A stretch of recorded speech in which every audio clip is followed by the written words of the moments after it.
Hello and welcome to Our Stories and Ourselves, a podcast about how our minds make stories and stories make us. My name is Kirsty, and in this show, I talk about the stories we tell ourselves about the world, the stories we tell ourselves about history, and about how the way we think shapes these stories and shapes us. I'm going to start adding a disclaimer up the top here. The things I say in this podcast are my own opinions, and I do try to base everything I say in evidence, but there'll be times when I get it wrong. I do list my sources on my website, ourstoriesandourselves.com. And if you've got corrections and clarifications, do get in touch. Today I'm going to be talking about oral cultures, storytelling, and memory. Back in episode 1, I talked a little about Australian Aboriginal songlines and how they have helped people to remember details of landscapes which have been under the sea for thousands of years. In this episode, I'm going to dig into that a bit more, look at how these stories are remembered and shared, and what these stories can tell us about our memories and our world. First up, a quick recap for anyone who doesn't remember that episode. Scientists studying the ocean floor off the northwest coast of Australia identified a few areas that looked like there may have been waterholes when the sea levels were much lower. These were shown to Aboriginal people from the area, who identified them as being areas recorded in their songlines, which they still sing to this day. Songlines are story songs which describe the landscape and various other things like cultural rules and genealogies. They are passed from generation to generation as a way to share and preserve knowledge. Archaeologists dove to these sites and recovered artefacts which showed that they had indeed been visited by Aboriginal people more than 7,000 years ago. There are similar stories in other parts of the country where oral records of now submerged landmarks have been maintained for thousands of years. I think that's really cool how well this information about the landscape has been maintained. Another story from the northwest of Australia is the Martu people's story of the firehawk.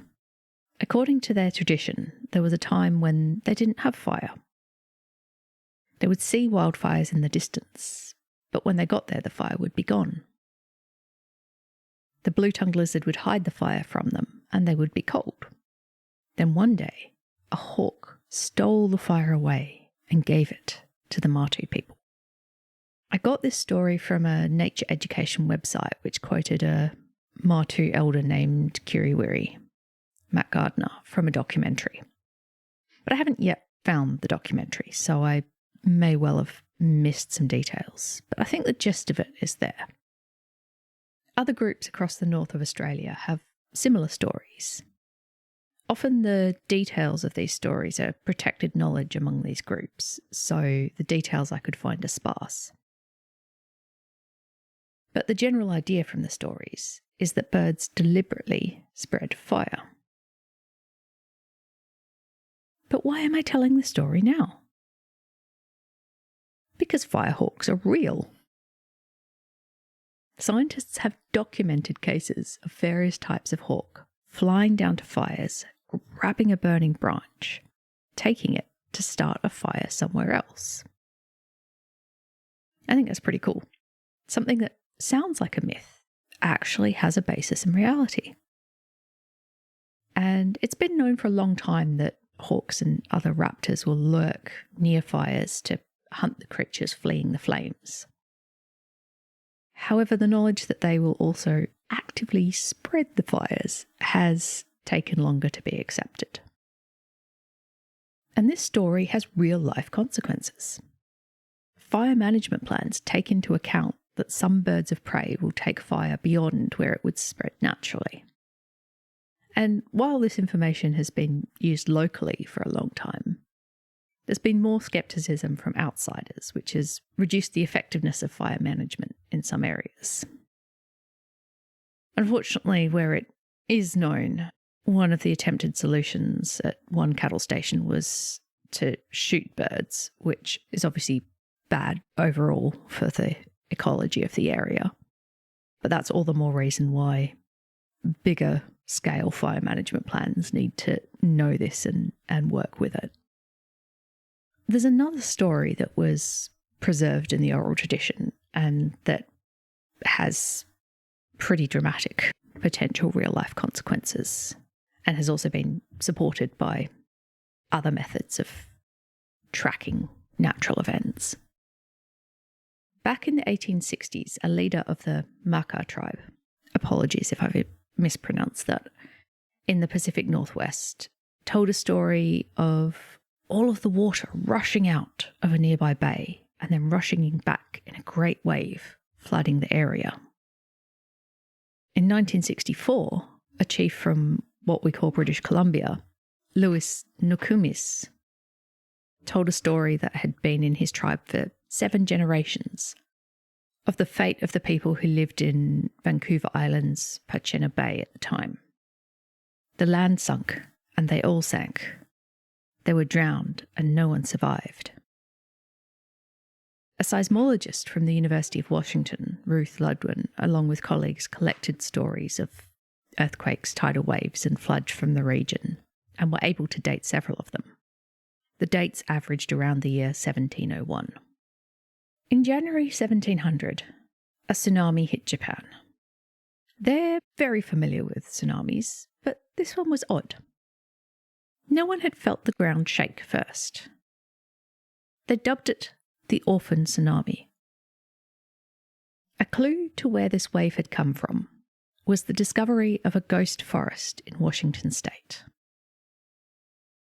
It's a spooky grove of dead western red cedars in a salt marsh, killed by the salt water, but still standing. For a long time it was thought that the area slowly became more and more salty until eventually the trees died. However, this is not the case. A dendrochronologist, someone that estimates time from trees, studied them and found that they all died at once between the summer of 1699 and the spring of 1700. So the stories from the communities in the area converge on roughly the same date as the Orphan Tsunami in Japan and the Ghost Forest. All of this tells seismologists important information about a fault line called the Cascadia Subduction Zone and what might happen next time there is an earthquake there. I found it pretty amazing that oral traditions were so close to the date from other systems. But how? I can barely remember what was in the last episode without looking it up. How do these cultures keep these stories going for so long, and accurately enough that the earthquake stories were measured to within a year of the date the dendrochronologists worked out from tree rings? Dr. Lynn Kelly proposed an idea in her book, The Memory Code. The book is based on her observations of the memory skills and storytelling culture of various groups of Aboriginal Australians. She then builds on this with the memory and storytelling techniques of other cultures. She makes the case that oral cultures memorize stories and a great deal of other information besides this by encoding the information into their memories of the landscape. It's the same sort of idea as a memory palace or the ancient Greek method of loci. You start with a place or a journey. It could be the route you take to walk the dog, your living room, an imaginary palace, or the route of a seasonal migration. It does have to be something you can actually visualize, so not my commute to work that I barely notice while buried in my phone. Once you have that, you start to add information. This can be hard to wrap your head around if you aren't familiar with the technique. It can be as simple as your shopping list. If you have your memory journey set up, you simply travel it in your mind, adding a mental image of, say, bananas to the doorstep, bin bags on top of the bins, frozen pizzas as an incongruous and memorable image perched on the pot plants next door, and so on. Then later, when you get to the shop, you take the same journey mentally and notice the images you memorised earlier. This can also work for things you want to remember long term. Kelly says she's memorised all the countries of the world this way. Of course, you have to refresh the memories frequently, but a lot is possible. Interestingly, part of the technique is using images rather than words and building connections between multiple images. And I think that's part of why she makes the case that the landscape is such an important part of this technique. Is there a risk that information can become distorted? Yes, of course. But there are also strategies for managing that. Lynn Kelly goes into some detail of this in her book.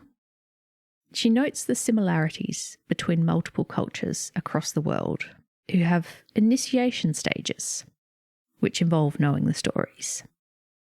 Often people learn these stories as they grow up or as they are trained in specific roles within their communities. As part of this, they learn memory techniques and the stories. They don't pass their initiation until they have them right. Knowledge is treated as wealth and protected. Some groups are still, understandably, very protective of their stories today. I mentioned earlier that I couldn't find much in the way of details about the Firehawk story. I think that this may be, at least in part, because it's a protected story. There are other stories which are treated similarly. Someone told me that there are interesting stories about snakes which formed some of the landscape at a waterhole near Uluru, what you may know as Ayers Rock, in Central Australia. However, these stories are protected and should not be shared without permission. There's a link in the show notes that says a little about them, and I think you can learn more if you visit the area. Strategies like these make sure that the story isn't mistold or distorted over time. And it also shows respect for those who've done the work to learn and maintain the stories. Another part of both the memory skill and the preservation of accuracy and development of knowledge is that the stories are often layered. There's a simple version that children learn, and then they are taught more complex versions as they grow up or specialise. This also may be one reason why there are sometimes more than one version of a story known to the wider public, or where the version that is publicly known seems maybe simple or not as full of deep information as maybe the fuller version that's not publicly available is. One article I found about the Matu people mentioned that stories are often told around a communal fire at night. No effort is made to ensure children pay attention or anything like that. But by the time they're teenagers, they do know most of the stories and the landmarks that they relate to. The people in the region have also adapted to account for access to cars. Stories are often told while driving, especially about landmarks which are further away from where the community is based. I really like this for a few reasons. It's a neat little example that culture isn't static, and it also reminds me of what I've been told by several parents of teenagers.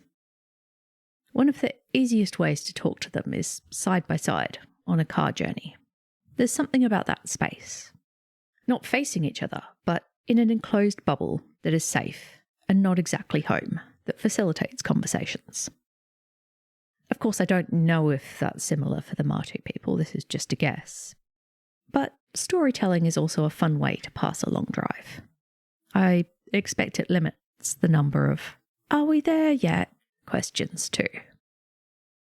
The idea of layering stories starting with a simple one, which gets built on with the more complex and potentially restricted ones. Reminds me a bit of how education sometimes works, or should work, in literate societies too.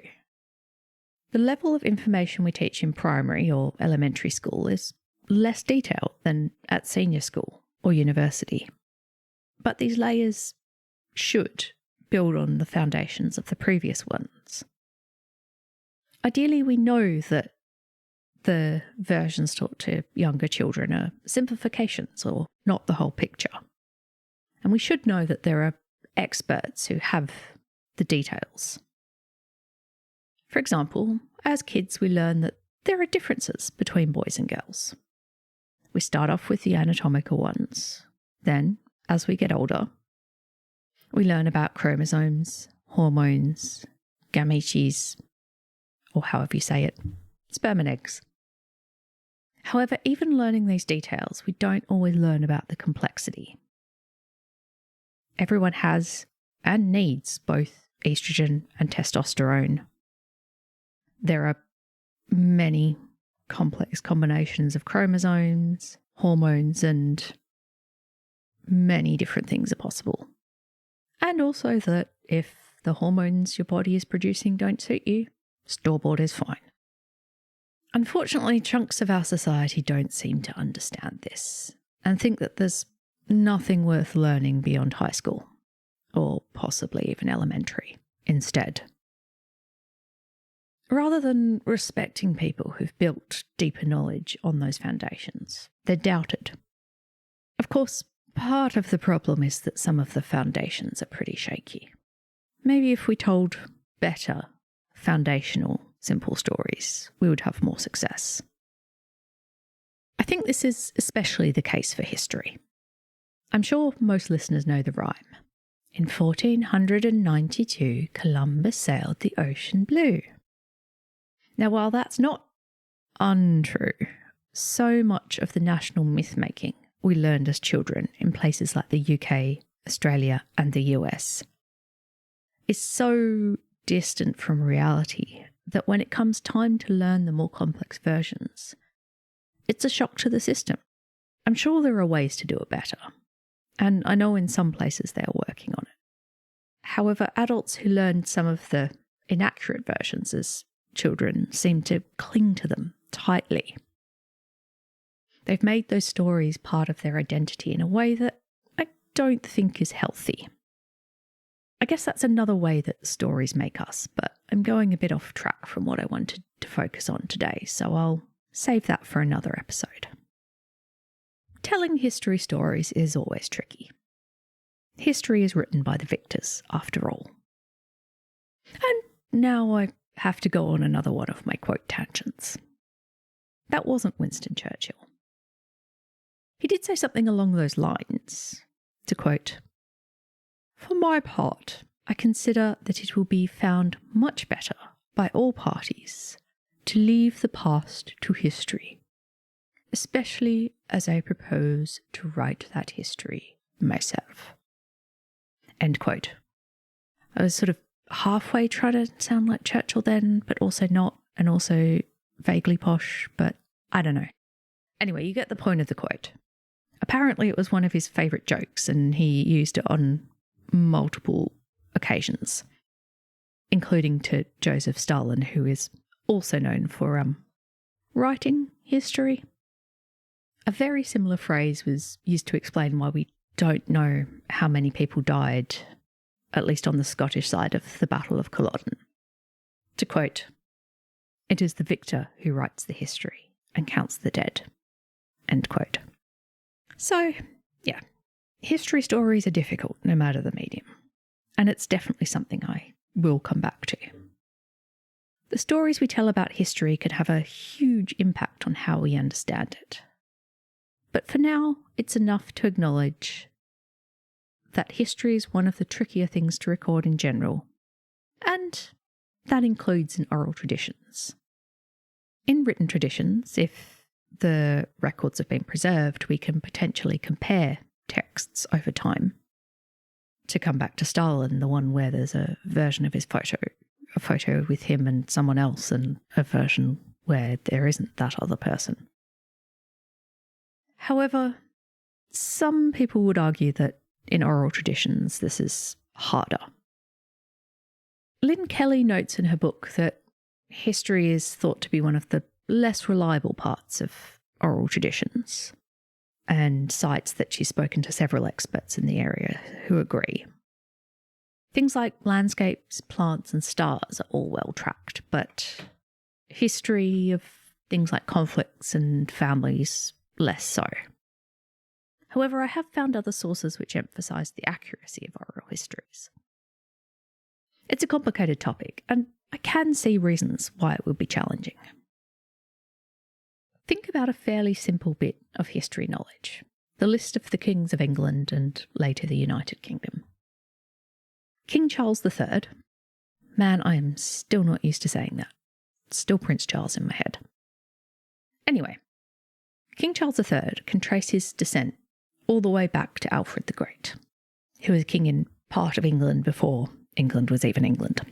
It's a somewhat convoluted line, but it is there.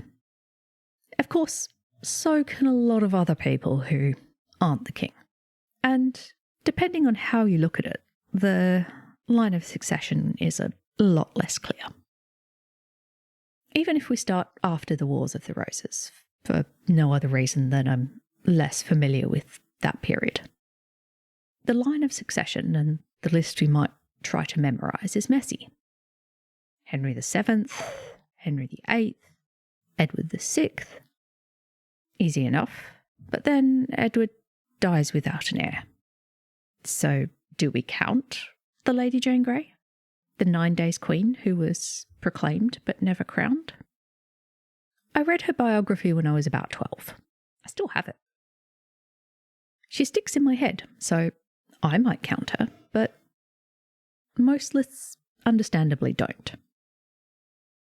Then there's Mary, then Elizabeth I, and then James VI and first, or first and sixth, depending on who's telling the story. Then Charles I until he has his head cut off. Then nobody, well, sort of Cromwell as the Lord Protector. Then Charles II, then James the Seventh and second, depending again who you ask. The last Catholic monarch who was deposed by Parliament in favour of his Protestant daughter and her husband, who, due to the somewhat inbred nature of European royalty, was also descendant of Charles I. Anyway, the point I'm trying to make is that that's a tangled mess, and who is included, and even exactly what they're called, will depend on who you ask. And that's just a line of succession. Without written records and with those in power telling the stories that maintain the history, it's not surprising that things like this are a bit harder to maintain in an oral tradition than things like geography, animal and plant law, or other things which are somewhat less open to interpretation. However, the Indigenous Australians have kept complex genealogies going for a very long time, so maybe I'm being unfair. And also, oral stories can potentially be preserved where the paper versions are controlled or destroyed. It is harder to know what the truth is, but oral histories, especially those of the disempowered, have the potential to fill gaps or provide different perspectives. And that's yet another thing I'll have to research for a future episode. It's not impossible to preserve history in an oral tradition, but maybe it's challenging. Like any historical text, we need to know who recorded it and preserved it and why. However, as the story of the earthquake and tidal wave I mentioned earlier, it is possible. Even if history stories are imprecise, they can still carry messages. On just the surface level, as with any historical text, they tell us what the current guardians of the knowledge want remembered about the past. They can also serve as another way to encode information. Much like a memory palace or a songline, a story can be used as a tool to remember other things: genealogies, plant names, plant identification and uses, among other things. This is one of the reasons why the story of the submerged lands I mentioned at the beginning of the episode are still told. They couldn't be accessed, but there was still a key to other information. Knowledge, such as the medicinal uses of plants, could be recorded and recalled in this way. Unfortunately, this has led to people who don't understand these memory techniques dismissing the medicine as myth, when that's not necessarily the case. The myth is just a tool for remembering the medicine. I think I would have done better in some of my anatomy exams if I'd had a story to help me remember that information. One example Lynn Kelly shares is a story from the Pueblo people of the southwest of what is now the USA. They have complex stories of corn mothers and corn maidens, which are part of a ritual where the summer chief blesses the seed grain. In the process of doing so, the chief guides the selection of the seed to the most robust ones and ensures different strains of corn are planted at different times in different places.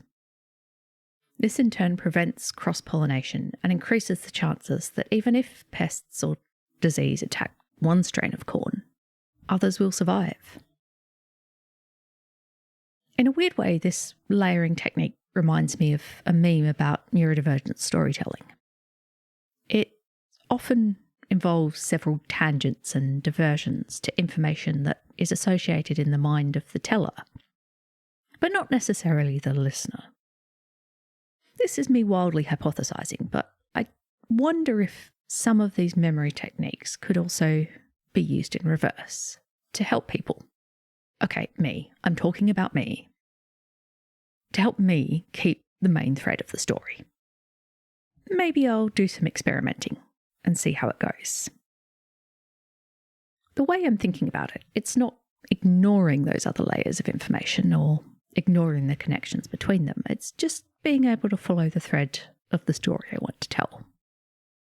Even going on the tangents, but being able to come back through the layers to the point I want to make. As you may have noticed, even when I have a script, I sometimes find that challenging. Speaking of, there are other elements of oral storytelling tradition that aid memory. Meter is one example. Shakespeare wrote in iambic pentamina, which was beautiful and poetic, but also helped people to memorize it. In the Memory Code, Lynn Kelly explains that ancient Greek storytellers had a stock of conventional phrases which fit the meter of their poems, which then helped them to recite epics. They didn't necessarily memorize the whole thing word for word. They knew the shape of the story and had a reserve of phrases and put it together. And typing this out has triggered another tangential memory about memory. I'm not much of a musician, but my aunt was telling me that often musicians will know a piece, but still have the written music there as a cue. They know how to play it and they know the shape of it, but they still have the music there to get the exact notes. It's not quite the same thing, but I think there is a connection there. There are all sorts of prompts we can use to help recall things. Another technique is to build on existing stories and songs. This is both a layering technique, as I talked about earlier, and a bit of a shortcut. The layering helps memorize the new material, as it can be linked to the older. But it also means you don't have to learn a whole new structure and melody, just the additions. Anyone who's sung Jingle Bells, Batman Smells has an idea of how this works, and can see why I'm not a singer. To come back to the beginning, some of the images and humour conjured up by Batman Smells and Robin Laid an Egg help people to remember the song. My understanding of all this is that a lot of the power of oral traditions comes from remembering images, ideas, and feelings as well as words. It's less linear and more layered than written traditions. So lots of information can be stored within things that sound like myths. And really, when you think about how distorted written history can be, I'm not sure oral tradition is any less accurate. So that's about where I'll leave it for today. I think it's really interesting how all of this stuff works together, the different memory strategies, the accuracy of the information about landscapes and natural disasters, and also the challenges that come with telling more contentious stories that, let's be honest, come with both written and oral techniques. I'm still at the beginning of a journey learning about all this, and I did my best, but I may well have got some things wrong. All the sources are on my website, ourstoriesandourselves.com. And as always, do get in touch at ourstoriesandourselves@gmail.com or on Blue Sky at ourstories.bluesky.social. I've also got chats set up on Patreon, which has a free option, and Lynn Kelly's book is in my bookshop.org list if you're interested. As always, thank you for listening, and I'll see you in a couple of weeks.